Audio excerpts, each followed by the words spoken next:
Welcome back to the most news in the morning. In a little more than an hour, Wall Street kicks off the trading day at its highest level in more than 5 weeks. Yesterday's near 500-point rally coming after investors gave Timothy Geithner's plan, his plan to rescue the banks, a big thumbs up. A pretty rare thing for him, especially since some lawmakers are calling for him to go.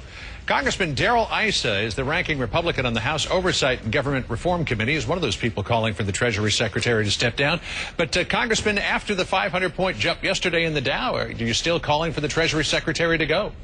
Well, certainly yesterday was good news for Wall Street. However, we are 2,000 points below where we were when essentially this plan, the idea of auctioning off troubled toxic assets, was originally brought to bear. So I think the real question is, what makes this a good idea now when in fact $700 billion was put up to do this, and at the tail end of it we're finally going to have a small amount, relatively speaking, spent on it. My hope is that, first of all, we've learned something over $500 or $600 billion of lost taxpayers' money. One of them is that as foolish as people were on Wall Street to cause this debacle, they're smarter than the people here in Washington. Okay, but that didn't answer the question. Are you still calling for him to step down? What I said all along was that when Connie Mack called for him to step down, I think the president should seriously consider whether or not this is somebody he can have confidence in when he knew or should have known for a year about the AIG and what was going to be paid at each of these increments. That's really what it's all about. That hasn't changed, that he shows outrage over something he clearly knew about and allowed to happen, and gets Congress to move unconstitutionally sort of because of this public outrage. Right, so I don't mean to sound like a broken record here, Congressman, but does that mean you still want him to step down?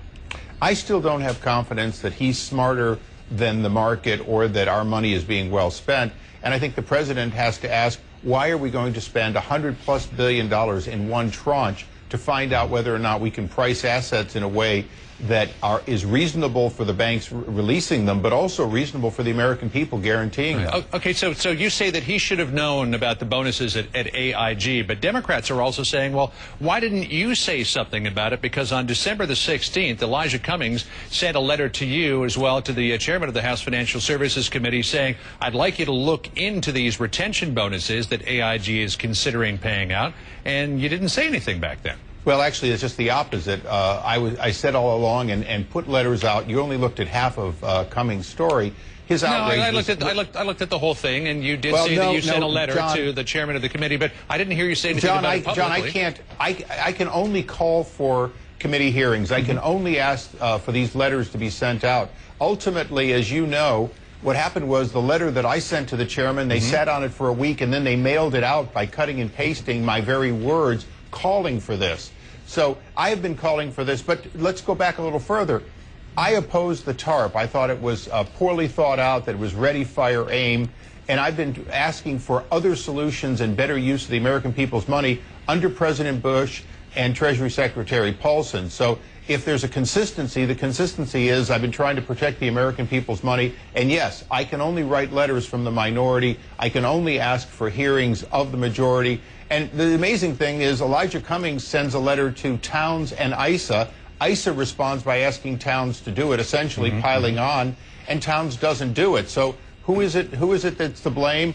The committee that I serve on that used to really get into these things quickly now is sitting back or deferring to other committees. Yeah, I'm just wondering why you didn't say something more publicly about it back then. Well, you know, my letter was made public. This was not done in a vacuum.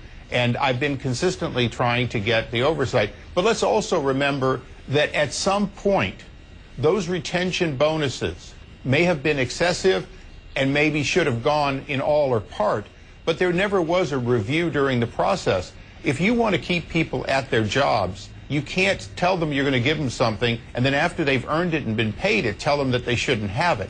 The fact is, a year ago, from the top down, AIG should have begun looking at these bonuses. They also should have been looking at bankruptcy. One of my objections is that AIG should have been run through bankruptcy, where these things would have been essentially automatically voided and they would have had to come back to it.